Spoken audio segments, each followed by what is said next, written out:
देश के महान उद्योगपति और समाज सेवी रतन टाटा अब हमारे बीच नहीं रहे। रतन टाटा एक सफल उद्योगपति रहे।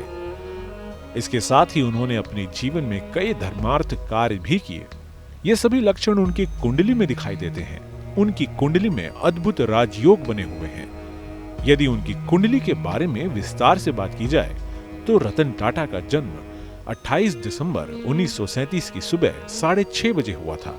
उनकी कुंडली धनु लग्न और तुला राशि की है। उनकी लग्न में सूर्य, बुध और शुक्र देवगुरु बृहस्पति की राशि धनु में विराजमान है। देवगुरु बृहस्पति धन भाव में और मंगल तीसरे यानी पराक्रम भाव में बैठे हुए हैं। इसके साथ ही शनि चतुर्थ भाव में है। चंद्रमा एकादश यानी लाभ में बैठा है। राहु और केतु 12वें और 6ठे भाव में बेहतरीन समीकरण बना रहे हैं। इस तरह की स्थिति व्यक्ति को दूरदर्शी बनाती है, यानी वो भविष्य में होने वाली लाभ हानि को जान लेता है। आइए अब हर ग्रह के बारे में विस्तार से जानकारी देते हैं। कुंडली के प्रथम भाव में बुधादित्य योग है। विद्या और बुद्धि के साथ धन देता है। प्रथम भाव में सूर्य के होने से आत्मविश्वासी बनाता है। इसके साथ महान व्यक्तित्व वाला बनाता है। समाज में मान सम्मान दिलाता है। प्रथम भाव में शुक्रादित्य योग भी बन रहा है। शुक्र की वजह से महत्वाकांक्षी थे। शुक्र की वजह से उच्च शिक्षा प्राप्त हुई। कुंडली में लग्न में बुध का बली होना सफल व्यापारी बनाता है। देश मेष बुध और भाग्येश का योग राज योग बनाता है। इसकी वजह से समाज में मान सम्मान मिला। प्रतिष्ठित कारोबारी बने। सूर्य बुध शुक्र की युति से दुनिया में यश प्राप्त हुआ। कुंडली में लग्नेश बृहस्पति नीच राशि में है। शनि के साथ नीच भंग राजयोग बना हुआ है। करियर भाव पर शनि की दृष्टि है, इसलिए मशीनरी के काम में सफलता मिली। तीसरे भाव में मंगल पराक्रमी बनाता है। सकारात्मक ऊर्जा के साथ हमेशा आगे बढ़ाता है। इसके साथ ही मंगल की वजह से कलाकार बने। रतन टाटा की कुंडली के ग्रह और उनके राजयोगों की वजह से उन्हें देश विदेश में यश प्राप्त हुआ। सफल कारोबारी बने, लेकिन प्रेम संबंध और विवाह के मामले में उनका जीवन अधूरा रहा।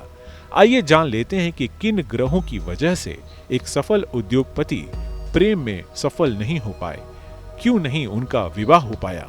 प्रथम भाव में धनु राशि में 3 ग्रह हैं। सूर्य, बुध, शुक्र प्रथम भाव में है। शुक्र बुध की वजह से कुल दीपक योग बना। शुक्र की वजह से शत्रु हंता योग बना। काम काज में रुकावट के बाद भी सफलता मिली। कुंडली के 7वें घर पर सूर्य की दृष्टि है। यह अलगाव की स्थिति बनाता है। नवमांश कुंडली में 7वें घर पर शनि की वक्र दृष्टि है। वक्र दृष्टि इस भाव के स्वामी शुक्र पर मंगल की दृष्टि, इन सभी ग्रहों की गोचर और दृष्टि के वजह से प्रेम हुआ, लेकिन प्रेम में सफल नहीं हुए। विवाह के बंधन में नहीं बंध पाए। रतन टाटा ने अपने जीवन में देश दुनिया में यश, कीर्तिमान, सम्मान सब कुछ पाया। पूरी दुनिया को अपने कामों से चकित किया। सफल कारोबारी रहे। जिस काम में हाथ डाला उसमें सफलता हासिल की। कभी भी किसी भी परिस्थिति में हार नहीं मानी। कहीं सफलता नहीं मिली तो फिर से पूरे पराक्रम के साथ उसको पूरा करने में जुट जाते थे। उनकी ये विलक्षण प्रतिभा उनकी कुंडली के ग्रहों की वजह से ही थी। कई बार उनके द्वारा ऐसे असंभव काम पूरे किए जाने पर उनकी कुंडली को देखा गया, उनके ग्रहों का आकलन किया गया। कुंडली के ग्रहों ने उनके कामों में, उनके परिश्रम में सफल होने का सहयोग किया।